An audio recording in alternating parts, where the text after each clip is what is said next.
N, R for radiological. So we're talking about substances that could make you sick because of the radiations.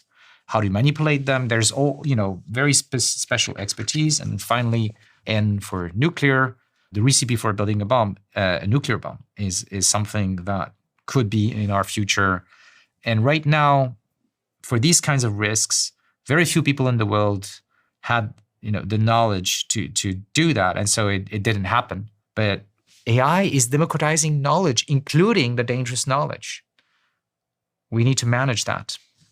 So the AI systems get smarter and smarter. If we just imagine any rate of improvement, if we just imagine that they improve 10% a month from here on out, eventually they get to the point where they are significantly smarter than any human that's ever lived. And is this the point where we call it AGI or superintelligence, where it's significant? What's the definition of that in your mind? There are definitions. Yeah. The problem with those definitions is that they're kind of focused on the idea that intelligence is one-dimensional.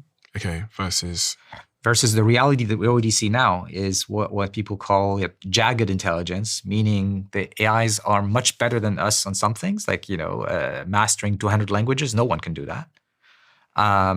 Being able to pass the exams across the board of all disciplines at PhD level. And at the same time, they're stupid like a 6-year-old in many ways, not able to plan more than an hour ahead. So they're not like us.